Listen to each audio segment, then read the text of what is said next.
Zdravíčko, my vás vítáme u našeho dalšího dílu podcastu Box Babes a dneska tady probereme velkou cenu Kanady. Jak můžete vidět, tak jsem tady zase společně s Barčou. Ahojte. A nebudeme to asi otálet a my se jdeme na to pustit. Tenhle podcast nebo tenhle díl točíme velice se skluzem, protože nebyl čas, dámy a pánové. Protože jsme tak dobrý holky, že každá máme tak 3 full-time joby prostě a jako, no, to je jedno. Není čas, jakože popravdě já jsem byla tak ve skluzu, že jsem pomalu neviděla nic z Kanady, ale to nejzákladnější jsem viděla, takže to je hlavní. Ano, to nejdůležitější. Tomu se dostaneme. Tak, jdem na to? Tak čím začnem? No asi tím, co bylo před závodem. Tak jo. Takže samozřejmě nás nenechal spát Leclerc, který se vyjadřoval na Instagramu a okomentoval tam běžce, který tam spadl do vody, protože samozřejmě tato reference nesmí chybět ani jediný víkend a okomentoval to slovy must beat water. Já si myslím, že tady tuhle hlášku by si mistr Leclerc mohl nechat vytetovat, protože ta ho předčí, podle mě i po jeho smrti budeme vědět, kdo to řekl. Ale umíš si představit Leclerca potetovanýho? No, to by bylo úplně jinčí kafe, jako. No, extrém. No, kromě toho měl Leclerc i pingpongový zápas s Hamiltonem. Takže všechny teďka vyměnili. Ano. Tak. Red Bull udělal limitovanou edici s Crocsama. To jsem viděla, no. Mimochodem jsem jenom chtěla zmínit, že tahleta sezóna je zatím nejlepší start sezóny pro George Russella od vlastně jako začátku jeho v Formuli 1. Pro zajímavost jsem našla i seznam pitstopů pod 2 vteřiny. První je sice McLaren, ale 67% z těch pitstopů má Red Bull. Takže oni to umějí, ono se jim jenom nechce. A nebo vyšli ze cviku. Ano. Já si myslím, že když jim nasadíme teďka ty jejich krásné kroksy, takže to možná bude rychlejš. Ano. Našla jsem graf meziroční míry předjíždění a jsme na víc než 2násobku oproti loňskému roku. Takže máme 2x víc předjíždění než loni.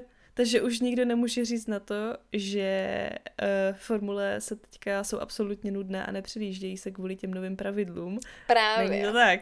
Je to přesně naopak. Ano. Ale taky se mi nezdá, že by jako se tak jako předjíždělo.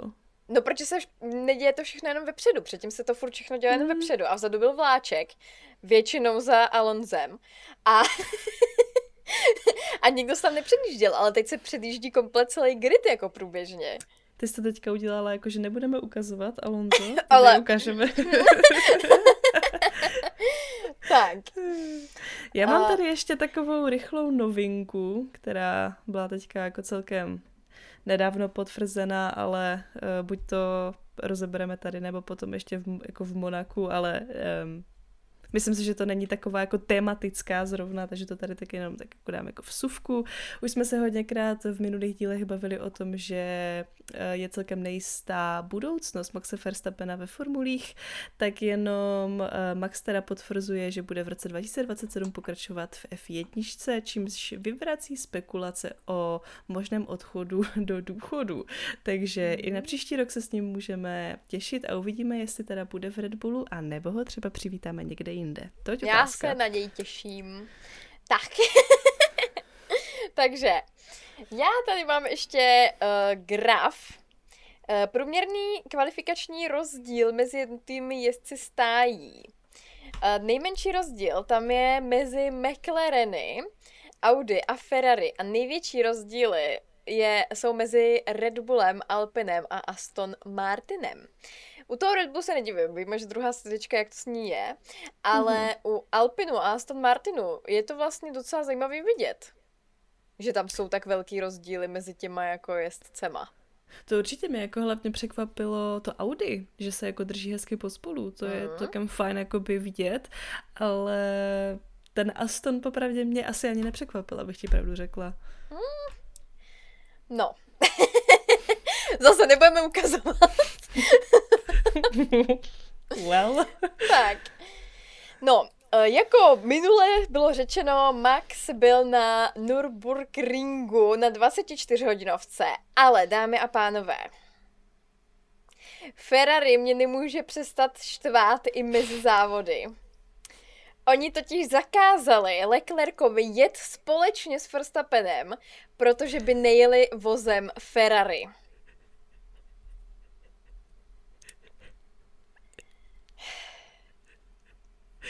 No, mimochodem, Max zařídil velký zájem mimochodem o tady ten závod, protože tolik lístků se vlastně na tady ten závod snad nikdy neprodávalo.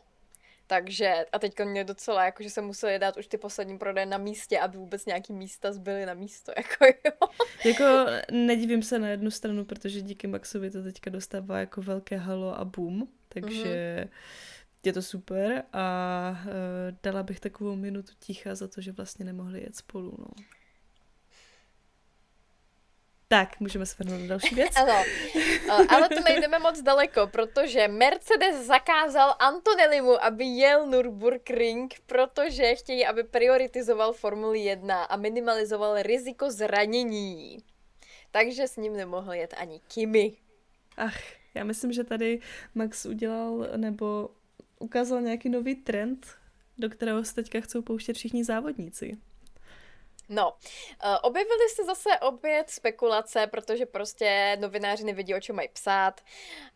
Mimochodem, jako když v britský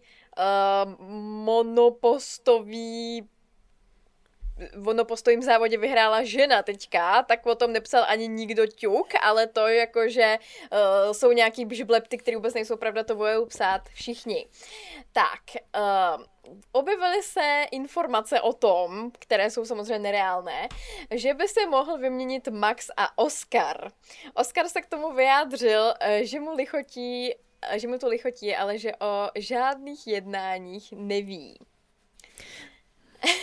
To vím, že teďka bylo po internetu jako strašné halo, že se to řešilo, že vlastně i ředitelové jak McLarenu, tak Red Bullu, že byli viděni spolu a fakt jakoby z toho bylo velké halo, ale nakonec z toho nebylo absolutně vůbec nic. Což bylo by zajímavé, kdyby se tihle dva jakoby vystřídali, což uvidíme, protože Oscar má už vlastně oba dva, vlastně i Lando i Oscar, mají snad už jenom na rok 2026 podepsanou smlouvu s McLarenem, tak uvidíme. Já si myslím, že ale oni ani jednoho se nebudou chtít vzdát, jako. Že já si taky myslím. Další smlouvu. Otázka je, jestli třeba Oscar nebude chtít někde jít pryč, zkusit něco Je jiného. otázka kam? Jako v Mercedesu asi není dost míst. Na tolik lidí. Takže tak. No. Objevil se i další hoax, že Ocon bude vyhozen z Haasu. Ale z několika stran, včetně Ocona, se hned objevila vyjádření, že to je úplná hloupost a samozřejmě to je jenom prostě výplot nějakých zhulených novinářů, protože už se to ani nedokážu vysvětlit, kam na to choděj. Tak. Mercedes-Benz je prý hlavním kandidátem na koupi podílu v Alpinu. Hlavně aktuálně se prodává asi 24%, podle prezidenta FIA není situace úplně ideální kvůli sportovní férovosti. Což nevím, jestli je vhodný říct, když máš dva týmy Red Bullu, ale dobře, jak chceš. Co se týče férovosti, Zak Brown, CEO McLarenu, pokud nevíte, poslal dopis FIA ohledně zpřísnění pravidel proti aliancím mezi týmy. Podle dostupných informací by mělo jít o záležitosti jako wind tunnel nebo software. Brown tvrdí, že to poškozuje férovost. Nevím, jak moc ti pomůže to, když ti někdo půjčí větrný tunel. Myslím si, že je možná ekologičtější si ho radši půjčit, než ho postavit, jako. Ale dobře. Ale tak jako víš co, nechceš si půjčovat celý život nějakou věc, prostě radši ji chceš vlastnit, tak si ji postavíš. Asi jo. No, když na to máš prachy jako McLaren, tak jo, no. Tak. Tak, Lewis Hamilton se vyjádřil, že pořád ho chce někdo posílat do důchodu, ale on určitě konec neplánuje. Hlavně teď, když konečně dostal nějaký auto, který vypadá, že by mohlo zase jet, jako. To se vůbec nedivím, že se mu nikam nechce.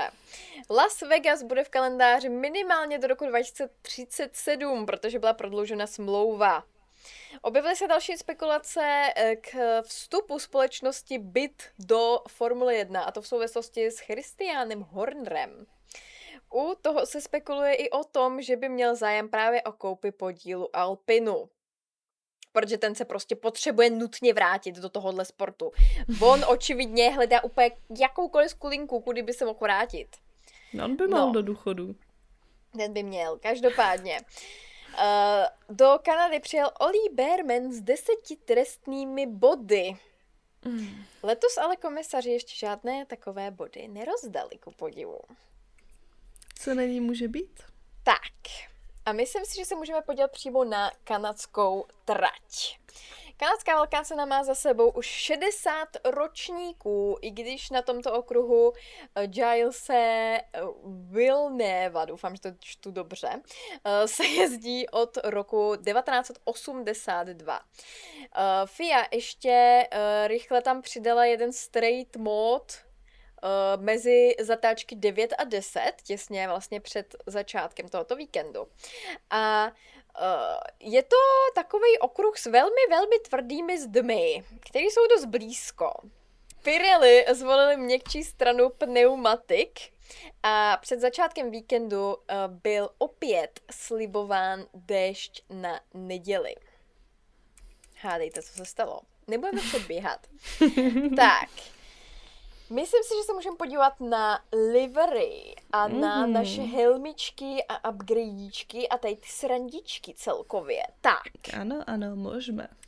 Chtěla bych vyzdvihnout hlavně krásnou třešničkovou přilbu Lance Strolla. Ta mě překvapila. Dost jedinečný design a mně se líbil. Ollie oproti tomu šel hodně do bílé barvy, ale samozřejmě motiv medvěda stále zůstává. Lando měl velmi zajímavou barevnou helmu a to bylo v rámci charity závodu proti demenci. Ohledně toho měli i nějaký věci na sociálních sítích, byl se podívat i tak jako různě, takže teď se do toho docela opřel v rámci charity.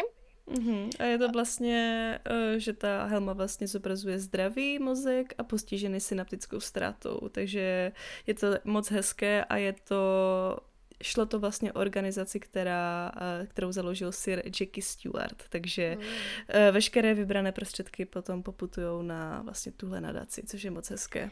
Jinak mimochodem, zrovna u tady nemoci a nemoci tady tomu podobných je to takový, že fakt jako to může postihnout úplně kohokoliv.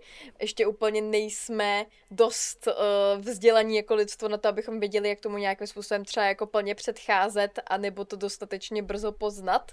Takže určitě je potřeba tady v téhletý oblasti se tomu víc věnovat, protože prostě přijít o několik třeba desítek let vašeho života ke konci a vaši příbuzní o vás taky přijdou, i když tady pořád jste, není určitě věc, kterou by někdo z nás chtěl zažít z jakékoliv pozice.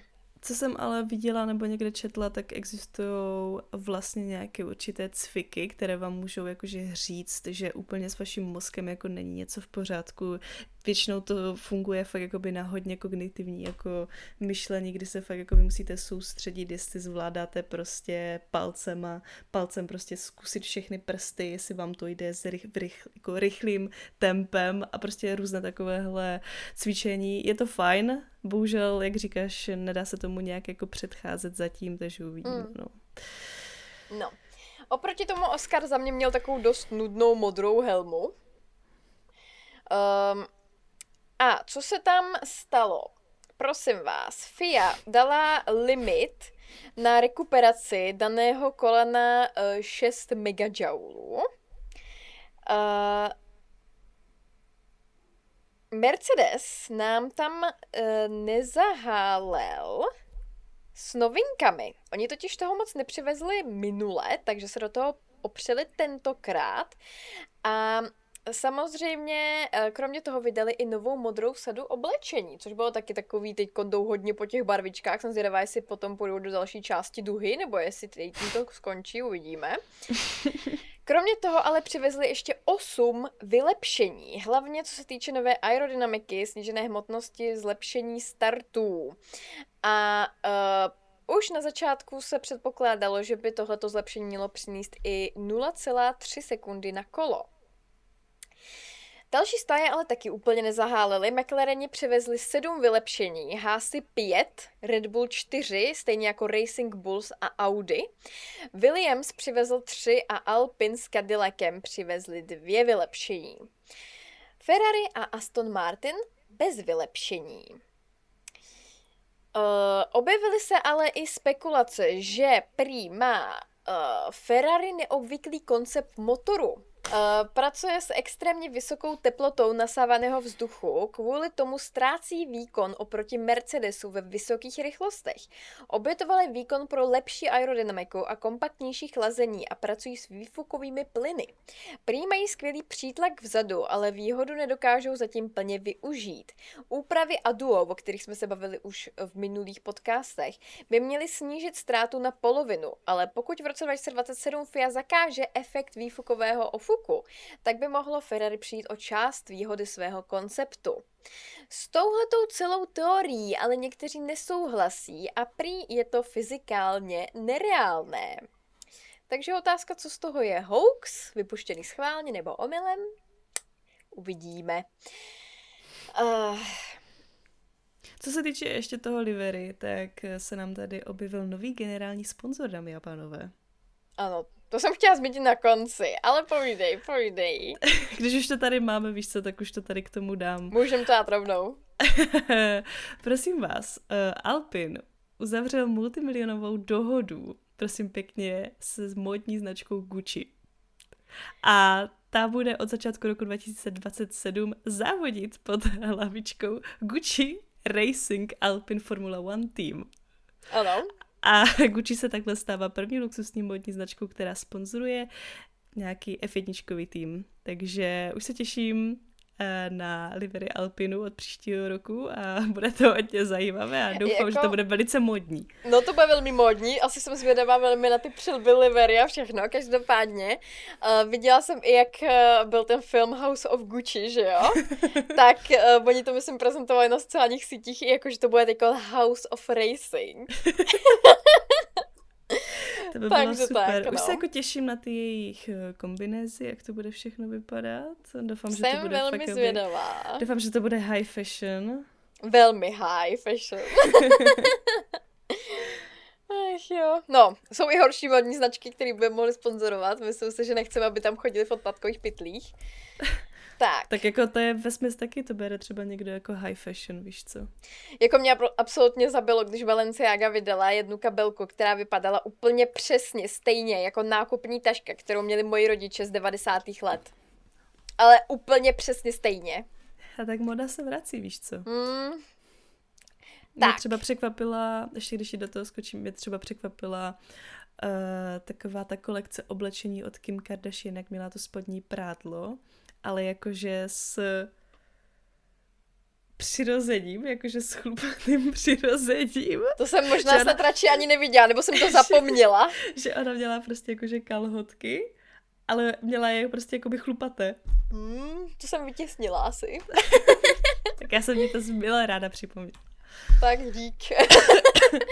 No, z novinek se ještě testovalo modré, růžové a žluté zadní světelné značení monopostu, což by mělo pomoct jezdci vzadu poznat, v jakém modu se aktuálně auto před ním nachází a podle toho vyhodnotit situaci a přizpůsobit si ji. Takže budeme mít další věc, na kterou se budou muset soustředit jezdci během jízdy. No, já bych se tímto už asi jukla na trénink, co ty na to? Můžeme, určitě ano.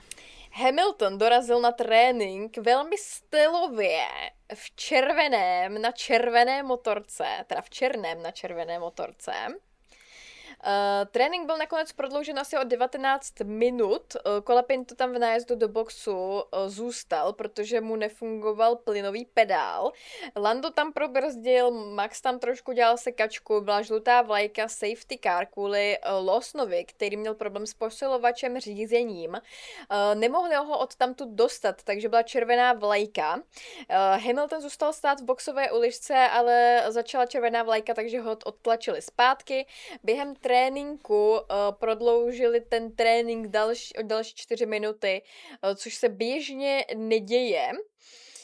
Pak tam byla další červená vlajka kvůli tomu, že Alex Albon byl ve zdi, prý tam trefil sviště. Takže z toho nebyly ani jako online záběry, protože by to bylo moc nehezký, já bych to taky asi úplně nechtěla vidět upřímně. Takže RIP pro sviště, nechtě mu zem lehká. Lando byl taky trošku sekačka, klasicky se tam brusilo, bylo několik poruch, Russell se tam zatočil a něžně to opřel o zeď, pak byla další červená, Ocon bez předního křídla, pak ještě vyjel na trať během červeného světla a byl za to vyšetřován, ale nakonec bylo uznáno, že ji nemohl vidět, takže to bylo bez dalšího řešení. Colapinto musel vyměnit baterii a moc si nezajezdil. Chceš něco dodat? Já si myslím, že jsi to tak vystihla jako všechno. Kvalifikace sprintu, protože to byl samozřejmě tvůj oblíbený sprintový víkend. Tak, samozřejmě zase v prvních 2 částech střední pneumatiky povinně vůz Alexe Albona nestihli opravit, takže do kvalifikace ani nenastoupil. Byla potřeba výměna převodovky i celého motoru. Lawson musel za komisaři, protože mu nefungoval ten neutrál po tom, co odstavil vůz maršálům. Seděl tam na zdi, takže bylo jasný, že nenastoupí ani do kvalifikace sprintu. Bylo totiž nutné udělat větší opravy na hydraulice a ještě ke všemu dostal pokutu pro tým 30 000 €. Tak. Jo. V Q1 necelé 2 minuty dokonce tam byla červená vlajka, protože jsme měli Alonza ve zdi, Gasly byl vyšetřován za úmyslné zdržování soupeře, ale bez výsledku. Behrman se tam motal Antonellimu, kterému se to samozřejmě nelíbilo. Před restartem session byli všichni ready se co nejdřív dostat na trať, aby vůbec ještě něco stihli. Leclerc nakonec zůstal v garáži, i když byl 9. Hamilton z první pozice přesto byl 3. na řadu na výjezdu. Možná to ale bylo spíš kvůli tomu, že chtěl zdržet konkurenci. Gasly přijížděl v boxové uličce mimo čáru, ale tento prohřešek se z nějakého důvodu neřešil. Asi zlatý chlapec, Gasly byl oblíbený dnes pro tento víkend. Rychlé kolo nakonec stihli jen první 3 Sainz, Stroll a Hamilton, ale pořadí se stejně nijak nezměnilo. Takže v Q1 se nám vypadl Perez, Stroll, Gasly, Bottas a Albon s Lawsonem, kteří vůbec nevystartovali.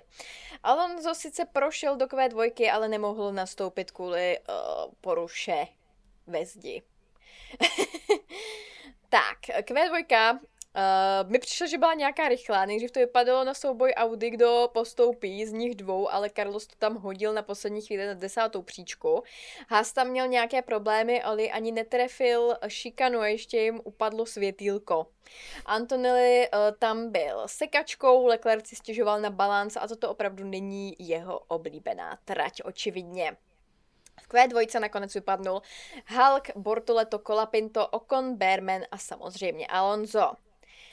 V Q3 byly už povinně měkké pneumatiky, Russell tam hodil rovnou 2 rychlá kola a během toho byl Kimi ještě v garáži. Hamilton se tam opět dostával na první příčku, pak Carlos, pak Hadjar, pak zase Hamilton. Leclerc trochu smyk, ale ve zdi naštěstí nebyl. Hamilton bohužel nakonec na Russell nestačil, Norris to tam úplně na poslední chvíli hodil na druhou příčku, ale ještě ho předjel Antonelli. Oscar skončil na 3. příčce za Norrisem.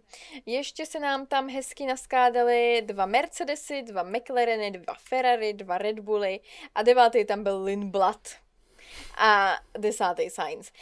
George a Toto měli zdvojenou komunikaci, to vypadalo, protože oni byli jakože dobrá práce, George. A on byl děkuju Toto. To bylo super, no to jsem viděla. Takže tak. Našla jsem graf průměrné rychlosti jednotlivých jezdců na Apexu a je zajímavé vidět, že v čele je Kimi s oběma Ferrari. Že nám tam nefiguruje ten Georgík. Od Ferrari přišly stížnosti, že někteří jezdci jeli moc pomalu ve svém cooldown kole. FIA ohledně toho varovala Antonelliho a Lindblada, ale bez trestu. Tak jo, jdeme na ten sprintík, sprintovou rychlostí dneska. No, pojďme na to. Ať to stojí za to. Jdeme. Takže Albon, Gasly, Behrman a Bottas startovali z boxové uličky kvůli Parc Fermé. Na poslední chvíli ještě odtlačovali auto Lance Strolla do garáži, aby pak startoval z boxové uličky. Byl vyšetřován za porušení startovací procedury, ale bez trestu. Většina na středních pneumatikách. Arvid tam měl tvrdé a pak byl na měkkých Cadillac a Stroll. Není tam žádný povinný pit stop, takže to je teoreticky strategie na celý závod. Russell a Piastri tam byli tak naštelovaní křivě, aby to měli rovnou na první metry připravený na předjíždění. A Mercedesy nám konečně překvapivě udrželi pozice. Hamilton se nám tam nacpal mezi McLareny. Vzadu byl trošičku souboj a chaos. Hulk tam byl sekačka. Audi tam potom celkově spadly a byl, myslím, že Hulk vyšetřován za výhodu, s tím, že dostal 10 sekund penalizaci. Což bylo na můj vkus až jako docela hodně za to, co se tam dělo, a za některé věci vůbec nikdo nic nedostal a za některé zase úplná, známe to, úplná klasika. Kimi se držel George jak jen mohl, v 5. kole to na něj začal zkoušet, byl tam kontakt a sekačka. Potom další pokus, Kimi opět sekačka a řekl, že to bylo zlobivé a toho využil Norris, který se dostal na druhou příčku. Kimi žádal trest pro George, což jsme snad neviděli, aby jako týmový kolega chtěl trest pro svého týmového kolegu. A jeho inženýr mu řekl, že se jako uklidníme radši. Kimi byl hodně vytočený, i to tomu na to řekl, že ať se soustředí na závodění a ne vzdychání do vysílačky. Kimi hlásil, že se bojí, že má poškozené auto, ale schopně se dokázal držet Norrise a ubránit se před Hamiltonem. Bohužel, potom nastala situace, že Hadjar měl technický problém s motorem a musel odstavit vozidlo. Max si tam taky stěžoval na auto a Hadjar se po chvíli zase vrátil na trať kvůli sběru dat. Hamilton hlásil, že není schopen se držet první trojice. Albon se tam dost už potom motal, opakovaně jel pit stopy na vyzkoušení vybavení a pak odstavil vůz kvůli technickým problémům. Byla tam potom na vteřinku žlutá vlajka a Max byl vyšetřován za její porušení, ale naštěstí bez řešení, protože to už by mě asi zničilo, by mu tady za to dali ještě penalizaci. Stroll tam hodně zpomalil, aby před sebe pustil auto okolo rychlejší, ale jakože hodně zpomalil, že to bylo až jako nebezpečný. Hamilton se tam trochu odřel o zeď, byl pod velkým tlakem, asi mu to nezatáčelo úplně ideálně, vyšetřoval ho ještě za získání výhody mimo trať, ale nakonec bez výsledku. Norris udělal chybu a Kimi se mu přiblížil, Oscar se dostal přes Hamiltona a Leclerc ho předjel taky. Oscar versus Hamilton byl docela těsný souboj. Kimi musel ztratit a pustit Norrise. Lawson ještě vyšetřoval za vytlačování a toto řekl Kimimu, že to pak vyřeší soukromně. A ne na vysílačce a že mu to už říkal 4krát. Takže toto má z něj asi obrovskou hlavu. Tak, Russell, Norris, Antonelli, Piastri, Leclerc bylo naše pořadí. Leclerc to ještě na poslední chvíli zkusil na Oscara, ale tomu bohužel nevyšlo. Hamilton, Verstappen, Lindblad, což velká pochvala pro Lindblada, protože dostal bod ze sprintíku. Myslím si, že je dobrý vyzvednout ještě i Pereze, který skončil 11., což bych řekla, že to je taky hezká práce, ale chudák dostal ještě 10 sekund penalizaci. George se s Kimim pozdravil, ale bylo to takové hodně jako trapné a šel se radši bavit s Norrisem. Potom se ještě řešilo, že Ocon měl při přeměření špatný tlak v pneumatikách. Tak. Máš nějaké tvé postřehy ještě k našemu sprintíku? Ke sprintíku asi ne. Dobře. Víš, já sprintíky trošku vypouštím, protože je to má velice oblíbená naše, To je nejoblíbenější to, jak se tomu říká?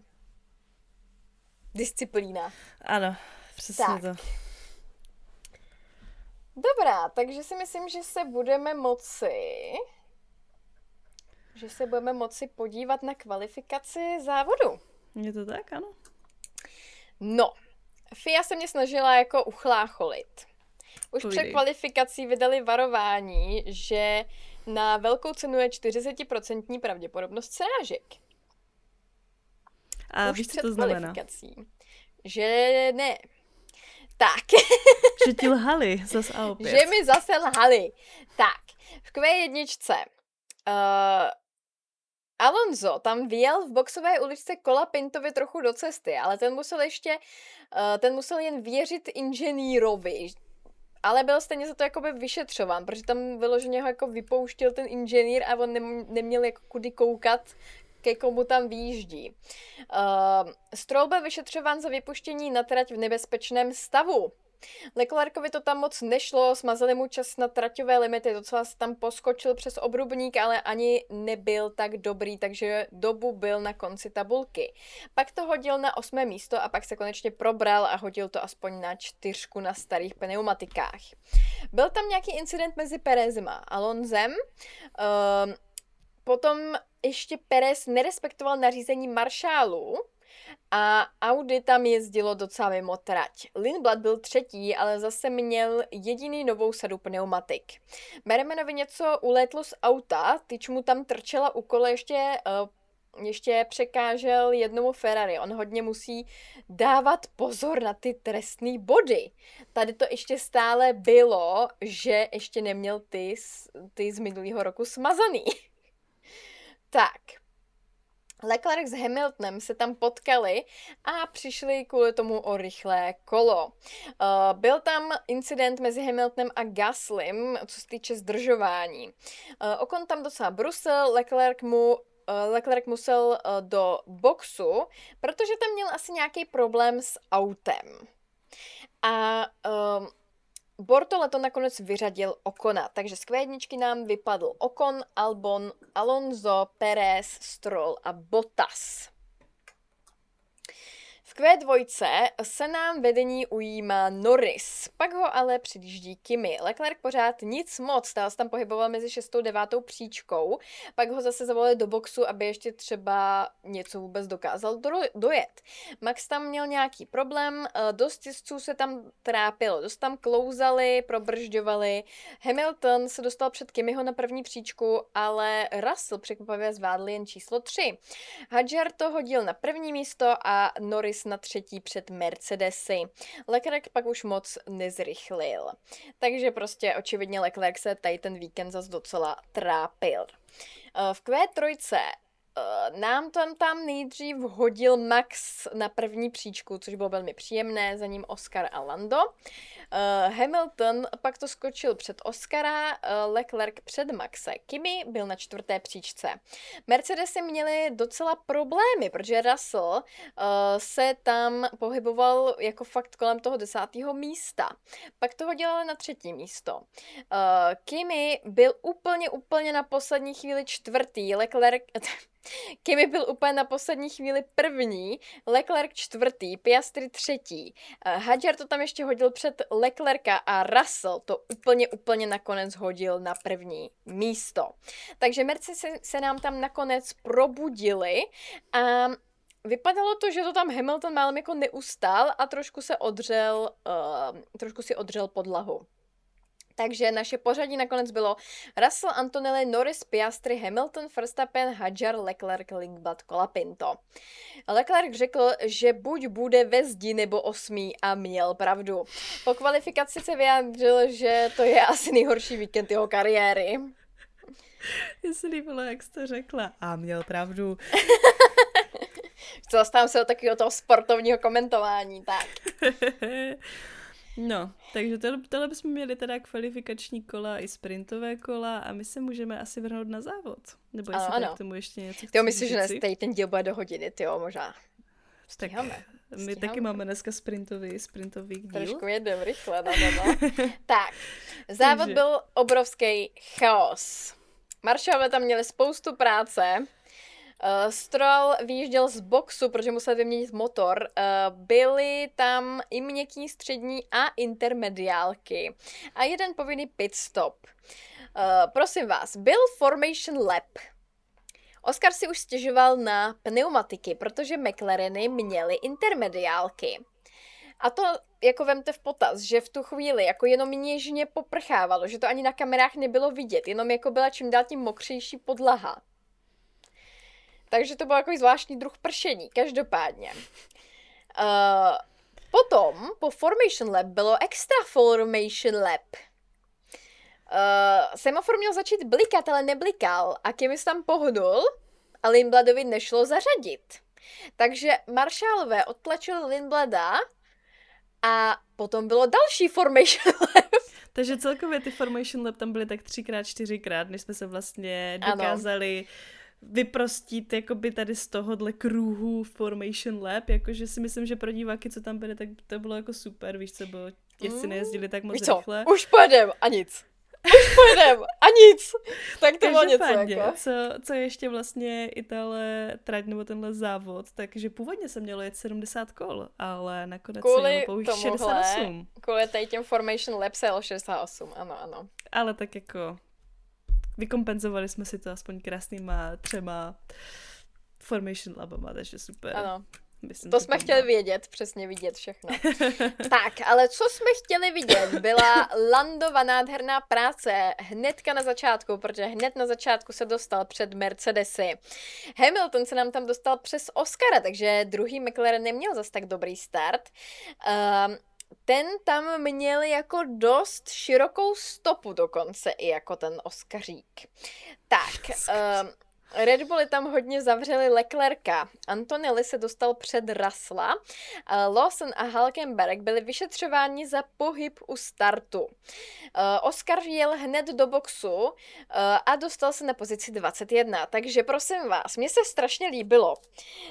To jsem právě slyšela od nějaký baby na TikToku, protože mě občas vyskakují nějaké jako Formule 1 témata jako na TikToku.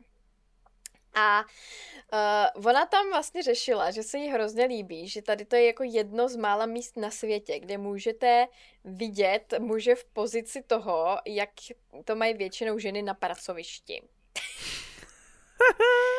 Protože i Lando, i Oscar, oba dva, jak idioti, chodili neustále na tu zítku k těm inženýrům. Hele, neprší. Intermediálky nechceme, je to blbost, je to špatná strategie. A samozřejmě, že inženýři v McLarenu neposlouchali. Ale hlavně oni tam měli 3krát tu příležitost k tomu, než ten závod začal, aby vyjeli do toho boxu a vyměnili to. 3krát, protože byly 3 Formation Lap nebo 4. Ano, mohli hned. Za tu dobu si to mohli jako vyměnit. A ne, že Oscara pošlou do boxu na výměnu vlastně hned ve druhém kole a Landa hned za ním. Hnedka potom jel do boxu Lando a ten se prosím vás propadl z prvního místa na 14. Kvůli tady tý strategický vyloženě chybě. Tomuhle se nedá říct jinak než chyba. A bylo nám to i nám divákům to bylo jasný. I v těch Formation Lap, že to není chytrý. No ale to nebylo všechno, co se tam ještě dělo. Kanada jenom nám ještě, tady dala hodně věcí. To teda, ale jenom ještě k tomuhle tématu jsem jenom chtěla ještě jako dohodit, že ano, kdyby pršelo víc, tak by byly největší hrdinové, protože by jediný měli intermediálky. Ano, to souhlasím. Ale u těch Formation Lap už bylo vidět, že prostě neprší. No jasně. A hlavně, jestli si třeba mysleli, že ta trať bude jako mokrá, tak furt to nedává prostě smysl, aby měli intermediálky. Prostě proč? Nedává to sebe menší prostě logiku, protože když víš, že ty monoposty to nějakým způsobem stejně za chvíli prostě vysuší a ty stejně budeš muset jít. do toho boxu. Takže McLaren opět mě nesklamal, asi bych řekla. No a hlavně jakoby taky druhá věc mě překvapila, že místo toho, aby třeba trošku zkoušeli držet pozice a čekat třeba na safety car, na výměnu těch pneumatik, tak místo toho je tam zase hnedka rovnou prostě na začátku hodili do boxu. To prostě nechápu. Jakože takže buď to jakoby se drž jedné strategie, anebo prostě ne, jako. Buď to prostě riskni aspoň do toho, já nevím, třeba 10. kola, 15. Dobré, byla by to asi sebevražda, ale zkus to a neposílej ty jezdce hned ve druhém kole to vyměnit prostě. Úplný nesmysl, no. Totálně. No, Mercedesy nám tam trošičku dělali zábavičku, bojovali proti sobě a u toho na ně zezadu útočil Hamilton, takže vlastně jakoby 3 Mercedes jezdci. Všichni, co měli intermediálky, jeli do boxu kromě Bottase, protože ten tam asi zase dělal nějaký výpočty. Mohli teda i během toho formation lap. Hülkenberg z toho měl speeding v pit lane. Byl tam Bottas-Stroll incident samozřejmě. Kimi málem sestřelil Russella. Ten se tím dostal do vedení a na trávě se mu zablokovala kola. Max šel přes Hamiltona, bylo to velmi něžné, Hamilton se stěžoval, že neměl výkon. Bottas byl opakovaně v boxu, ty tam očividně testovali pit stopy. Behrman se stal na chviličku sekačkou, kvůli tomu byl trojsouboj mezi Norrisem, Gaslym a Behrmanem. Je velmi zvláštní slyšet, že Gasly je někde jako v čele závodu, ale příjemné. Bortoleto získal výhodu mimo trať. Mercedesy se tam zase střídali a potom nastala žlutá vlajka. Alex Albon měl fakt obrovskou smůlu ten víkend, jako to byl fakt jako hrůza vidět.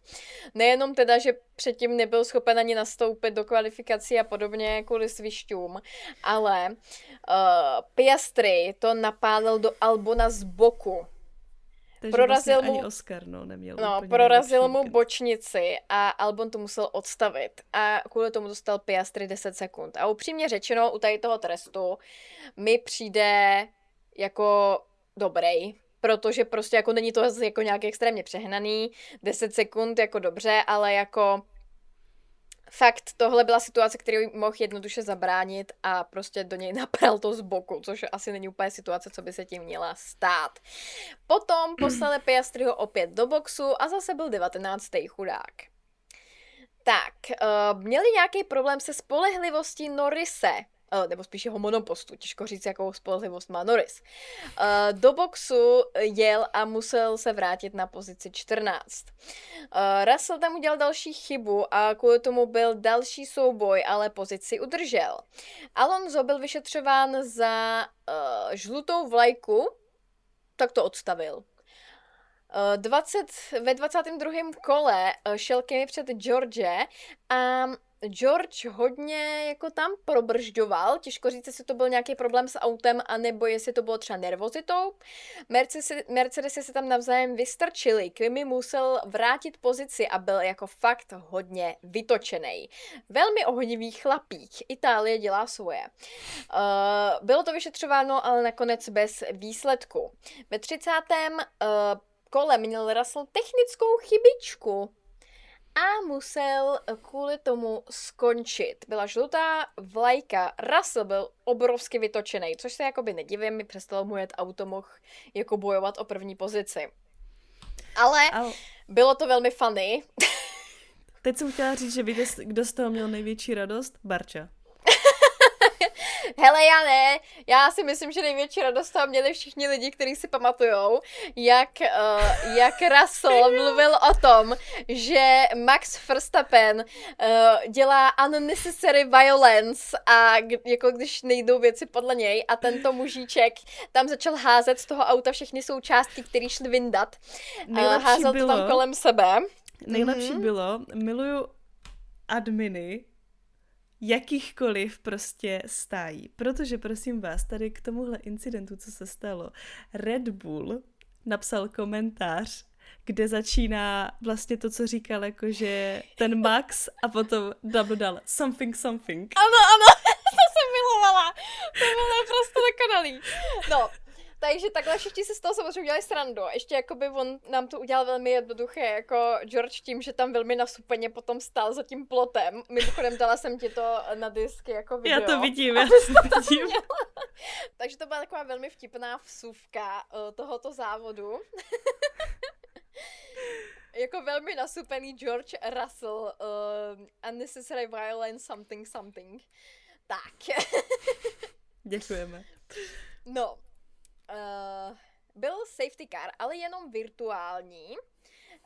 A potom samozřejmě byl George Russell povolán ke stevardům kvůli tomu, jak tam vyhazoval věci z monopostu, protože to určitě se nesmí, protože kdyby tam někdo přijel velkou rychlostí, tak by to mohlo skončit velmi, velmi špatně. Tak, potom vlastně teda všichni zamířili do boxu.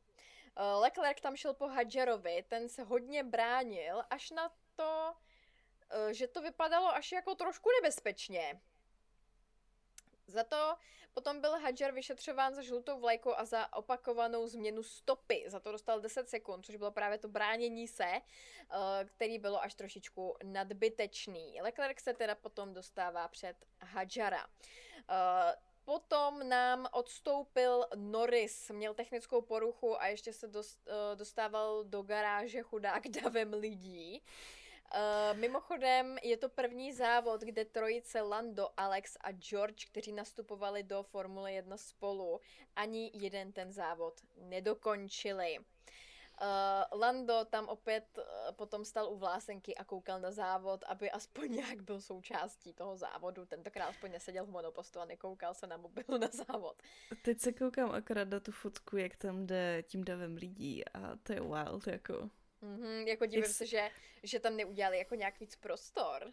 Teďka jsem chtěla říct, že prostě i ta Kanada, jako co se týče tady těchto věcí, mi přišla strašně jako špatně zorganizovaná. Protože vem si, že třeba něco se stane, tak jako prostě nemůžeš takhle jako ty jezdce prostě tlačit přes nějaký určitý dav prostě. Jasně, no, jako můžou být rádi, že jim zůstal oblečenej, tyjo, jako. Jako, no. I když má ta jejich kombineza asi bude se těžko trhat, no, tak těžko říct. No, tak já myslím, že, nebudu radši nic říkat. Dobře. Tak jo, nebudeme to rozvádět. Dobře. Jo, jenom jsem ještě k tady tomu chtěla trošku rozvést to, že ona je potom velmi hezká fotka, jak se Lando směje, protože ho na motorce veze ta holčina, ale teda jako ten její přítel na těch sociálních sítích tak vypadal, že je jako kvůli tomu fakt jako naštvanej. To jsem asi nezaregistrovala. To jsem právě zaregistrovala, že on natočil na to nějaký video, ale on teda, jako myslím, že mluvil francouzsky, jo, ale já jsem francouzštinu jeden semestr na výšce, jo, nemůžete mě brát za bernou minci, ale jako by lidi řešili, že prej fakt to vypadalo, že jako to nebylo ze srandy, ale že fakt byl jako naštvaný, že jako že jeho přítelkyně vezla Landa Norrise, jako sorry, jako, ale asi to je její práce, kámo. Jako jediné, co jsem viděla, tak byla vlastně jak ta holčina na TikTok natočila, že tam dala vlastně tu fotku a pak tam dala ten sound, že hey, how are you doing? Hey. To je jediné, co jsem jako zaregistrovala z toho všeho. Tak jo. No, ve 43. kole tady máme, no vidíš, to jsem teďka chtěla říct přesně. Perez. Ano, tam přijel do boxu s totálně pochromaným kolem, které jsem tam rozlítla. To je ve 43. kole. On si totiž předtím frajer ještě spletl Kimiho s Okonem a bránil se mu, i když Kimi byl jakoby daleko před ním, on totiž byl ale však Jenec se brání. A začal se bránit člověku, který byl úplně vepředu prostě, no. Ale však Jenec se brání. Kolapintovi tam taky padal kus předního křídla a teda teď si můžeš říct toho Pereze, pojď. Děkuju, aspoň něco tady v tomhle díle řeknu.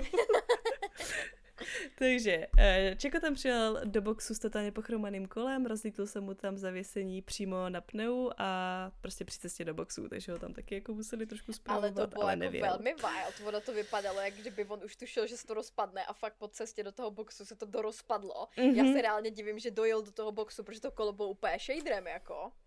No, jako, já si myslím, že on už má cit, víš, jako. Jo, on už ví, že to je v háji a tak prostě jako prostě, víš co, leta praxe a odříkání on už prostě ví. Ano. Tak, z toho jsme měli virtuální safety car, byl zavřený výjezd do boxové uličky a tam byl, prosím vás, borec nakonec tohoto závodu. Maršál, který tam sbíral kousky od Perezova auta, doběhnul pro ten kousek a potom hodil ten kousek za plot a skočil tam šipku. Ale jaká krásná šipečka to byla. Nádherný, 10 z 10 dávám. Ale víš co, já si myslím, že pro ty maršály to musí být jakože super cvičení. Protože vem si, jak oni jak sakra rychle musíš prostě běhat, aby tě netrefili. To se proběhneš radši, no. A potom vlastně dostanou ti jezdci penalizace za to, že vlastně jedeš tam, kde ti zrovna skáčou maršálové šipku. Ano, no, nemáš moc co s tím dělat. Tak, Bottas byl potom vyšetřován za překročení rychlosti v boxech a dostal za to 5 sekund. Hamilton tam už potom jako jel, hele, jdeme do toho, jdeme po Maxovi. Hamilton byl na chvilku mimochodem v grafice u Mercedesu. Nevím, jestli jsi to všimla, ale oni ho tam normálně dali prostě v té tyrkysový Mercedes barvě. Asi jim hodně chybí. Asi jo. Oproti tomu Leclerc byl jako, pojďme už prosím jako nemluvit. Nemluvte vůbec na mě, nechci vůbec nic kurňa slyšet. Tak divíš se mu? Ne. No. Max se tam stěžoval na chladné pneumatiky, Leclerc tam měl trošičku driftík, ale ustál to, jen ztratil čas. V 53. kole jsme měli další virtuální safety car. Hadjar a Piastri si u toho odseděli trestík. Bortoleto byl vyšetřován za chování pod safety carem a v 57. kole Hamilton to zkoušel na Maxíka. Vypadalo to ale, že Hamilton potřebuje trošičku víc výkonu. Myslím si, že Hülkenberg, prostě jeden z Audi, se nám tam trošičku točil, ale pokračoval. V 62. kole se Hamilton dostal před Maxe, takže i tady ti dva, už můžu říct trošičku pardálové, tam měli spolu takové hrátky trošičku. A Hadjar musel jet na stop and go penalizaci. Lawson a Gasly byli u sebe, ale nějak oba dva jako vyjeli ven a potom se nám Kimi stal vítězem. Tak a Hamilton a Max byl asi jenom půl vteřiny za ním, takže bohužel, kdyby ten závod měl ještě víc kol, tak možná bychom měli ještě nějaký další soubojíček mezi Maxíkem a Hamiltonem, ale třeba se toho dočkáme v nějakých dalších závodech. Hrozně se mi líbilo, že u těch jako cool down call na sebe Kimi s Maxem mávali. To bylo hrozně cute prostě. Jako chtěla jsem říct, že bylo hrozně osvěžující vidět na tom pódiu vlastně, když nepočítám Kimiho, tak někoho jiného než prostě Mercedes a McLaren. A taky ne žádný kakabuse, ale ty, kteří se tam fakt šli užít na to pódium. Přesně. A já si myslím, že Lewisovi vlastně pomohla jeho lucky charm a to, že tam byla vlastně se podívat na jeho závod, jeho biologická maminka Carmen. Takže si myslím, že to taky třeba možná mohlo dělat svoje. Takže ano. Je to super tam. Lewis se stal i driver of the day, takže já myslím, že pro něj to byl vlastně výsledku hezký den. To pódium bylo fakt jako pěkný, protože to bylo takový jako Kimi a jeho dva strejdové prostě. A hlavně vlastně i Lewis prozradil to, že Kanada byla trať, kterou si vlastně neskoušel na simulátoru, takže tomu možná taky mohlo prospět.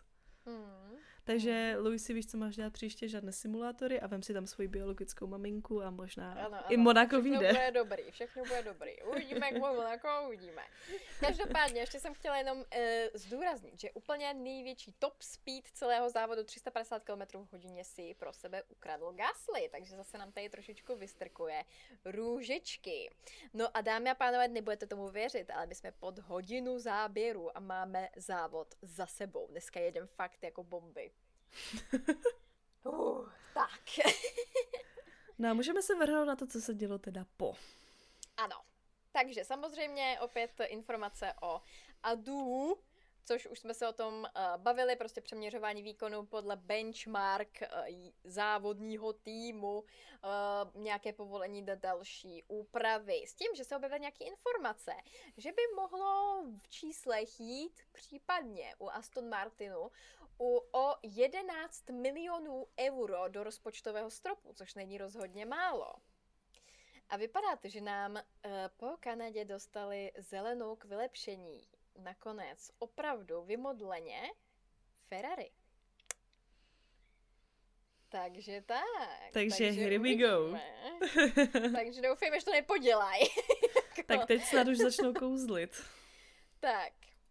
No, já jsem zjistila zajímavou věc. Povídej. Astony a McLareny jsou stáje s nejméně odježděnými koly letošního roku. A to, že McLaren má ještě o 4 kola méně než Astony. Tak to je wild. Pro zajímavost jedná se o 386 a 382 kol. Ty jo, jako teďka, když to takhle uvědomím, tak je to fakt. No, Leclerc nám podepsal prodloužení smlouvy s Ferrari. Nepřekvapivě. Ale psal tam jakoby strašně krásné zprávy o tom. Což se celkem divím, jako za to, že mu to užírá takhle nervy, že o tom mluví takhle hezky. On má prostě nějaký toxický vztah s Ferrari, já si to nedokážu vysvětlit. Já si taky ne, no. No jo, no. Každý vlastní svého štěstí strujce, že? Nebo taky nějak. Každopádně. Každopádně, mám tady ještě jednu poslední zajímavost. Byla objevena nová vosa, velmi hezky zachovaná v pryskyřici. A vy si říkáte, proč nám to sakra říkáš? A já vám to kurně říkám, protože kvůli McLarenovské barvě získala pojmenování podle Oscara Piastriho. Takže, kromě toho, že lidi začali porovnávat top speedy Oscara Piastriho s vosou, tak Oscar si dal obrázek vosy do svého bio na Instagramu a řekla bych, že celkově McLarenští kluci mají dost historii s létavým hmyzem. Pamatuju si nějaký souboj Landa Norrise s tou vosou nebo sršní na streamu. To byla sršeň, ano. Řval tam po celém pokoji a snažil se jí vysát vysavačem. Ano. A ještě jsem našla nějaký, myslím, že tweet, nebo co to bylo, z roku 2020 Oscara, že ho taky překvapily nějaký 2 vosy a odpověděl mu na to taky Lando Norris. Takže prostě furt se točíme kolem létavého hmyzu. Teďka jsem si akorát vzpomněla, jak jsem tady viděla vlastně ten příspěvek od Oscara, že vlastně Lando si teďka nedávno taky měnil svoje bio na Instagramu a měl tam něco napsaného ve smyslu, že si přece, nebo chovej se jako šampion. To jsem si řekl dneska ráno v zrcadle. Mm-hmm. Ale pak to snad smazal, ale nevím. No mně se hlavně líbí, že on je Lando od toho, že šampionátu loňského roku takový jako hrozně, takový jako sluníčko na hnoji. On prostě určený. On je takový vláčný. On je takový vláčný. Víš co, já si myslím, že jeho sen stát se šampionem už mu vyšel a on už to nepotřebuje znova. Víš co, on už ví, jaké to je a on prostě je podle mě rád, že tam je. Ale ono to je skvělý, vem si jako, on vlastně teoreticky jediný, co ho tlačí, aby byl znova šampion, jeho vlastní ego technicky vzato. Protože vlastně teď už to dokázal a vem si, kolik máme jezdců jako na gridu, který to pravděpodobně třeba nikdy nedokážou, nebo nikdy nedokázali. Mm-hmm. A vem si, takový Hülkenberg dlouho jezdí a teprve jako loni získal aspoň pódium.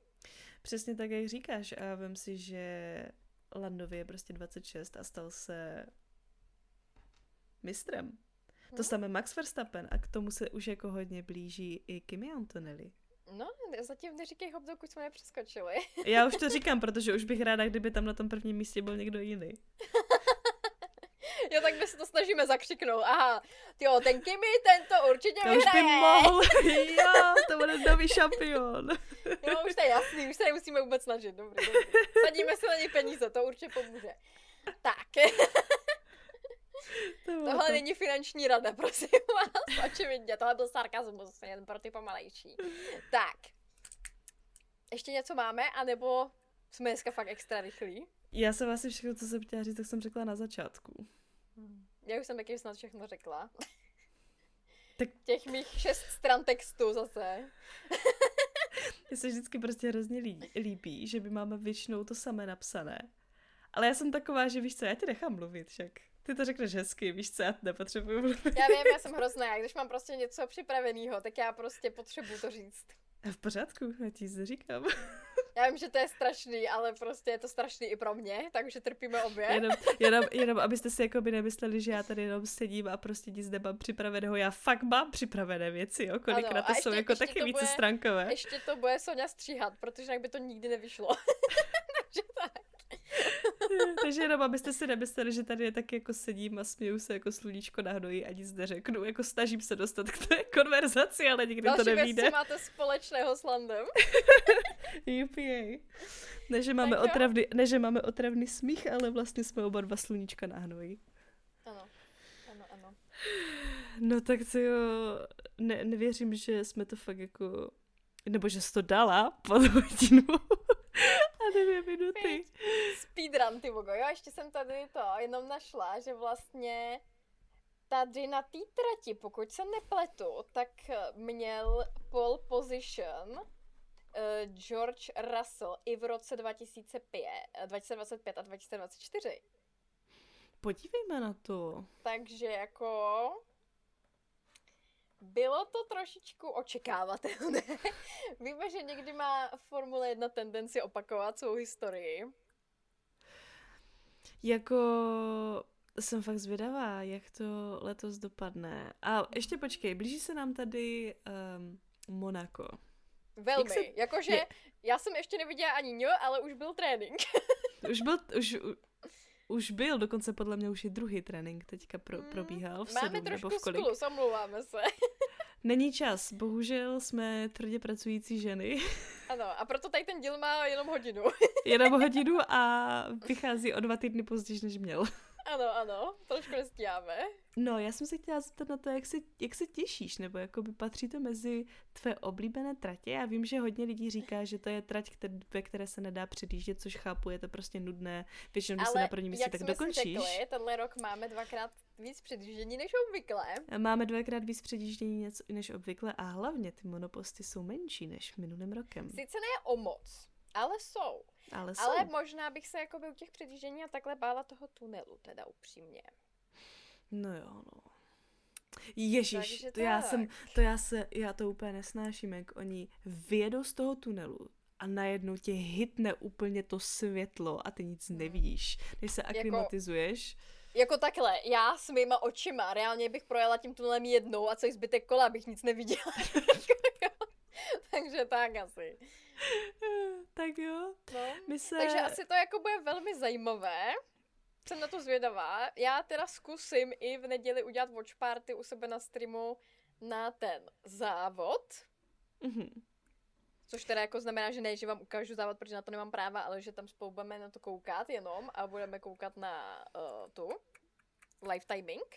Mm-hmm. Budete se prostě koukat na trať a jak se tam hezky ty barvičky tak jako ano, přesně jedou tak. Po té trati. Takže to bylo všechno asi, no. Takže Kanadu jsme... Je to divný, viď? My máme ho za hodinu hotovo. Jako strašně, já mám fakt nutkání jako něco říct, ještě no, víš. Že... Jsme úplně jako, no tak to je asi no všechno, a teď jako...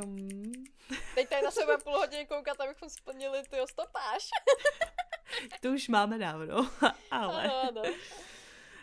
Tak jo, tak já bych to asi klidně už ukončila, protože fakt už tady nemáme co moc říct. A mě je brutální vedro.